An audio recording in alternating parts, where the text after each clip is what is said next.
Hello friends, अस्सलाम वालेकुम। Welcome to dark stories official. उम्मीद करता हूँ तमाम दोस्त खैरियत से होंगे। शुरू करते हैं दोस्तों आज की एक हॉरर स्टोरी। कार्टर एक माह से किसी मकान की तलाश में था। इस सिलसिले में आज इसे मिसेस वैंडी से मिलना था। कार्टर एक होटल में मैनेजर था जो इसके घर से बहुत दूर था। होटल दूर होने की वजह से इसे अक्सर परेशानी उठानी पड़ती थी। इसी वजह से आज वो घर देखने सुबह अपनी कार में मोरिस टाउन जा रहा था। कार में इसके साथ सीट पर इसकी खूबसूरत देवी एंजली बैठी थी और कार की पिछली सीट पर इसकी गुड़िया सी बेटी कैथी बैठी अपने खिलौनों से खेल में मसरूफ़ थी। कैथी के हाथ में गुड़िया थी जो कि इसे बहुत पसंद थी। कैथी हर वक्त गुड़िया को साथ चिपकाए रखती थी। गाड़ी अपनी मखसूस रफ्तार के साथ मंजिल की तरफ रवां दवा थी कि एंजली कार्टर की जानिब देखते हुए कहने लगी, हमें घर तो मिल जाएगा ना कार्टर? हाँ ज़रूर मिल जाएगा। एंजली तुम क्यों फ़िक्र कर रही हो? कार्टर ने प्यार भरे लहजे में जवाब दिया। एंजली भी कार्टर के जवाब से मुतमईन सी नज़र आने लगी। इतने में पिछली सीट पर कैथी कहने लगी, पापा नए घर में मेरी गुड़िया के लिए भी रूम होगा ना? कार्टर ने पीछे देखे बगैर प्यार से कैथी को कहा, हाँ आप और आपकी गुड़िया दोनों के लिए एक रूम होगा जिसे हम मिलकर सजाएंगे। कैथी खुश हो गई। थोड़ी देर बाद ही वो मोरस टाउन पहुंच चुके थे। कार्टर ने घर के नज़दीक पहुंचकर गाड़ी रोकी और फिर एंजली गाड़ी से बाहर निकल आई और फिर कैथी को भी गाड़ी से उतार लिया। गुड़िया अब भी कैथी के हाथ में ही थी। कार्टर ने एंजली को आगे चलने का इशारा किया और ख़ुद कार लॉक करके घर की जानिब चल पड़ा। एंजली इधर उधर देख रही थी। एंजली ने एक बात नोट की थी कि इस घर के करीब कोई भी घर नहीं था। कार्टर भी एंजली के नज़दीक आ गया और कैथी को गोद में उठा लिया, जो कि एंजली की उंगली पकड़े गौर गौर से सारी चीज़ें देख रही थी। घर के बाहर मिसेस वैंडी खड़ी थी और इनके आने का इंतज़ार कर रही थी। कार्टर ने मिसेस वैंडी को हाय कहा जबकि एंजली ने मिसेस वैंडी से हाथ मिलाया। मिसेस वैंडी ने कैथी को देखकर कहा, आपकी बेटी बहुत ही प्यारी है। तो एंजली ने मुस्कुराकर उसका शुक्रिया अदा किया। घर बाहर से बहुत ही खूबसूरत दिखाई दे रहा था। वो सब बाहर का दरवाज़ा खोलकर अंदर दाखिल हुए। लॉन की क्यारियों में मुख्तलिफ़ किस्म के फूल लगे हुए थे, जबकि लॉन के बीच में छोटा सा रास्ता घर तक जाने के लिए बनाया गया था। रास्ते के दोनों तरफ सब्ज़ घास उगी हुई थी। दरवाजे के करीब पहुंचकर मिसेस वैंडी ने हाथ में पकड़ी चाबी से दरवाज़ा खोला और दरवाजे की एक जानिब खड़ी होकर एंजली और कार्टर को अंदर जाने का इशारा किया। कैथी भी अब कार्टर की गोद से नीचे उतर चुकी थी। वो घर में दाखिल हो गए थे। घर के अंदर लेफ्ट साइड पे 2 बेडरूम थे और साथ ही अटैच बाथरूम। दरमियान में टीवी लाउंज था जो कि बहुत बड़ा था। राइट साइड पर भी एक बेडरूम था। तमाम कमरे बहुत खुले थे। राइट कमरे के साथ थोड़े ही फासले पर ऊपर मंजिल पर जाने के लिए सीढ़ियाँ बनी हुई थीं। मिसेस वैंडी इन्हें घर दिखाने के साथ साथ बता रही थी कि इस घर के मालिक यहाँ नहीं रहते, बल्कि वो चेरी हिल्स में रहते हैं। कई अरसे से ये घर खाली पड़ा है, जबकि इससे पहले बहुत सी फैमिलीज आईं और थोड़े अरसे बाद ही वो घर छोड़कर चले गए। एंजली कैथी के साथ लाउंज के साथ बने किचन को देख रही थी, इसीलिए मिसेस वैंडी की बातें ना सुन सकी। जबकि कार्टर मिसेस वैंडी की बात सुनकर चौंक गया और पूछने लगा, लोग ये घर क्यों छोड़ कर गए? मिसेस वैंडी कार्टर को बताने लगी, यहाँ पर बहुत सालों पहले एक फैमिली पुरस्कार तौर पर मर गई थी। इनके मरने की वजह कभी भी सामने नहीं आई।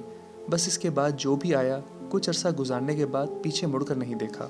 कार्टर मिसेस वैंडी की बातें गौर से सुन रहा था कि इसने देखा कि एंजली कैथी को लिए इसकी जानिब आ रही है, तो वो मिसेस वैंडी से कहने लगा, प्लीज़ आप इस बात का जिक्र एंजली से मत कीजिएगा। मिसेस वैंडी ने हाँ में सर हिला दिया। इतने में एंजली कैथी को लिए उस कमरे में पहुंच चुकी थी। एंजली कार्टर को देखकर बोली, क्यों ना हम अब ऊपर की मंजिल देखें? कार्टर एंजली की बात सुनकर मिसेस वैंडी से कहने लगा, आए हम ऊपर का फ्लोर देखते हैं। फिर वो तीनों सीढ़ियों की जानिब बढ़ गए, जबकि कैथी वहीं कमरे में गुड़िया के साथ खेलने लगी। ऊपर फ्लोर पर भी राइट साइड पर 3 कमरे थे, जबकि लेफ्ट साइड पे एक कमरा था और साथ ही एक स्टोर रूम था जिसमें सामान रखा था। मिसेस वैंडी कहने लगी, ये सब सामान बिल्कुल सही है, आप इसे इस्तेमाल कर सकते हैं। फिर वो सब नीचे आ गए, जहाँ सीढ़ियों के पास ही कैथी खड़ी थी। कार्टर ने एंजली से पूछा, कैसा लगा घर? एंजली ने खुश होकर कहा, बहुत अच्छा। फिर एंजली कैथी को लिए लॉन में आ गई, जबकि कार्टर मिसेस वैंडी से घर के मामला तय करने लगा। कुछ देर बाद ही कार्टर और मिसेस वैंडी घर से निकल आए और घर को मिसेस वैंडी ने लॉक कर दिया और चाबी कार्टर के हवाले कर दी। फिर मिसेस वैंडी भी चलती हुई एंजली के करीब आ गई और इन्हें बाय कहा और कैथी को प्यार किया और अपनी गाड़ी की तरफ चल दी। कार्टर भी एंजली के पास आ गया और वो तीनों भी अपनी गाड़ी की जानिब बढ़ गए। अगले ही दिन एंजली और कार्टर इस घर में शिफ्ट हो गए। कार्टर ने 1 हफ्ते के लिए होटल से छुट्टियां ले रखी थी। वो और एंजली सुबह से घर का सामान सेट करने में लगे थे। दोपहर हो चुकी थी, 2 कमरे सेट हो चुके थे और किचन भी सेट हो गया था। कार्टर थक चुका था। वो कैथी को लिए सोफे पर आ बैठा, जबकि एंजली खाना बनाने किचन में चल दी। खाना खाकर थोड़ी देर आराम की गर्ज से वो लोग लेट गए। अब कैथी और कार्टर सो चुके थे, जबकि एंजली को नींद नहीं आ रही थी। वो उठी और ऊपर फ्लोर की जानिब चल दी। खिड़कियों से रोशनी लाउंज में पड़ रही थी। एंजली खिड़की की जानिब आई और खिड़की खोलकर बाहर देखने लगी। अचानक ही इसे महसूस हुआ जैसे इसके पीछे से कोई गुजरा हो। वो फ़ौरन पीछे मुड़ी, लेकिन पीछे कोई भी नहीं था। तमाम कमरों के दरवाजे बंद थे, लेकिन स्टोर रूम का दरवाज़ा आधा खुला था। जब वो यहाँ आई थी तो तमाम दरवाजे बंद थे।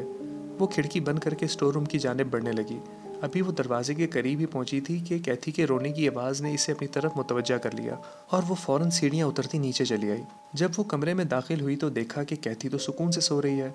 वो हैरान थी क्योंकि इसने खुद कैथी के रोने की आवाज़ सुनी थी। बहरहाल वो समझ न सकी कि ये इसका वहम था या सच में कैथी रोई थी।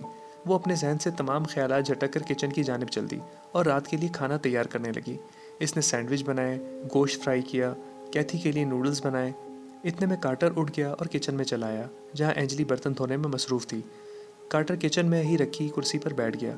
इसके दिमाग में अब भी मिसेस वेंडी की इस घर के मुताल्लिक की गई बातें गर्दिश कर रही थीं। वो सोचने लगा कि ये सब एंजली को बताना मुनासिब रहेगा। फिर खुद ही अपने ख्याल को झटक दिया, कहीं एंजली ये सब सुनकर डर ना जाए। एंजली ने बर्तन टेबल पर लगाने शुरू कर दिए। कैथी भी उठ चुकी थी। तीनों खाना खाने में मसरूफ़ हो गए। रात के 9 बज चुके थे।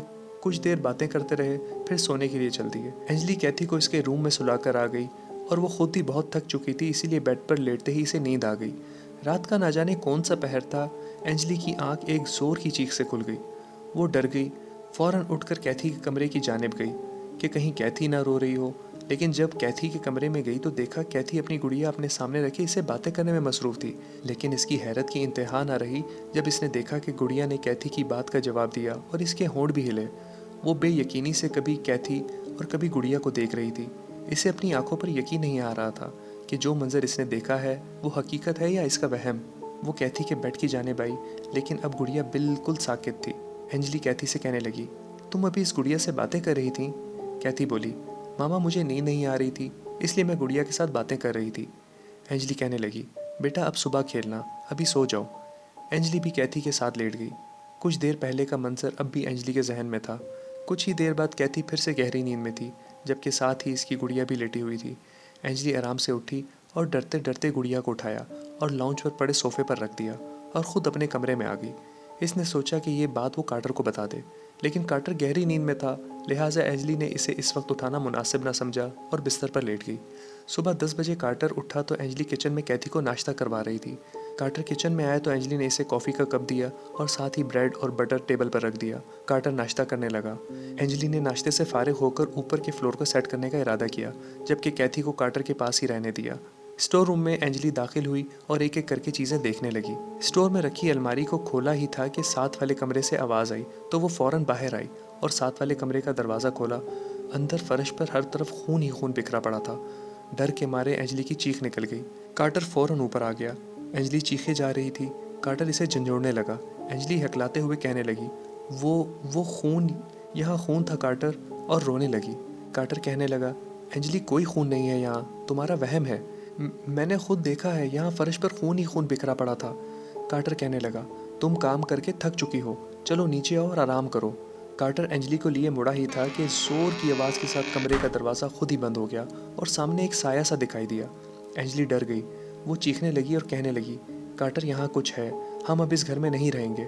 कार्टर खुद भी डर गया था, लेकिन एंजली पर जाहिर नहीं होने दिया। वो फ़ौरन घबराई हुई एंजली का हाथ थामे नीचे आ गया। नीचे लाउंज पर कैथी औंधे मुंह गिरी हुई थी। इसके मुंह से खून निकल रहा था। साथ ही कैथी की गुड़िया भी पड़ी हुई थी। एंजली ने फ़ौरन कैथी को गोद में उठाया और रोने लगी। कार्टर जल्दी से अलमारी से फ़र्स्ट एड बॉक्स ले आया और कैथी के मुंह को साफ़ करने लगा। कैथी को कुछ देर के बाद होश आ गया, लेकिन वो बहुत डरी हुई थी। एंजली के साथ चिमट गई। अचानक तमाम खिड़कियां ज़ोर ज़ोर से हिलने लगीं और एक भयानक आवाज़ सुनाई दी, चले जाओ यहाँ से। कैथी पहले ही डरी हुई थी, फिर से रोने लगी। एंजली ने इसे ज़ोर से अपने साथ चिमटा लिया। कार्टर ने एंजली को अपने साथ चलने को कहा और वो कैथी को गोद में लिए घर से बाहर आ गई। कार्टर ने गाड़ी स्टार्ट की तो एंजली भी जल्दी से गाड़ी में बैठ गई। कार्टर ने गाड़ी चर्च की जानिब मोड़ दी। 20 मिनट बाद ही वो चर्च में फादर के सामने खड़े थे। कार्टर ने अपने साथ पेश आने वाले तमाम वाक़यात का जिक्र फादर से किया। फादर ने कहा, चलें मैं आपके घर चलता हूँ ताकि घर का मुआयना करूँ। कुछ ही देर में वो फादर को लेकर अपने घर के सामने आ गए। सब घर में दाखिल हुए। फादर ने कुछ देर आंखें बंद की और मुंह ही मुंह में कुछ पढ़ने लगे। 5 मिनट तक वो यूं ही कुछ पढ़ते रहे, फिर आंखें खोल दी और कार्टर को बताने लगे, बहुत अरसा पहले यहाँ एक औरत अपने शौहर के साथ रहती थी। वो काला जादू करती थी, लेकिन ये बात इसके शौहर को मालूम ना थी। इसका शौहर अक्सर काम के सिलसिले में घर से बाहर रहता था, तब भी वो अमल करती थी। एक दिन वो अमल कर रही थी कि इससे मंत्र भूल गया।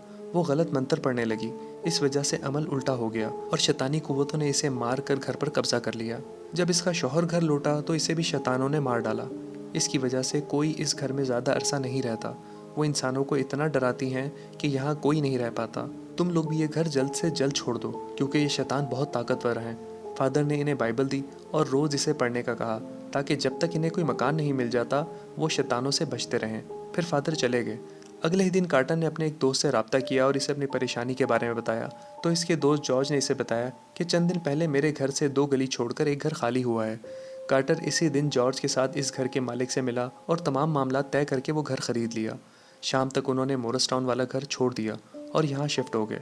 अब एंजली, कार्टर और कैथी इस घर में बहुत खुश हैं।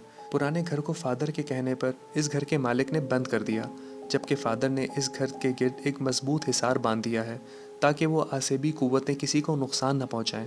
लेकिन अब भी इस घर से रात के वक्त डरावनी आवाज़ें आती हैं और कोई भी इस घर के करीब नहीं जाता। लेकिन अब भी एंजली इस घर के मुतालिक सोचती है तो इसके पूरे जिस्म में खौफ की सर्द लहर दौड़ जाती है। ये थी दोस्तों आज की एक हॉरर स्टोरी। उम्मीद करता हूँ आपको पसंद आई होगी। लाइक, सब्सक्राइब और कमेंट ज़रूर कीजिएगा। अपना बहुत सा ख्याल रखें। मिलते हैं ऐसी नेक्स्ट हॉरर स्टोरी में। अल्लाह हाफिज़।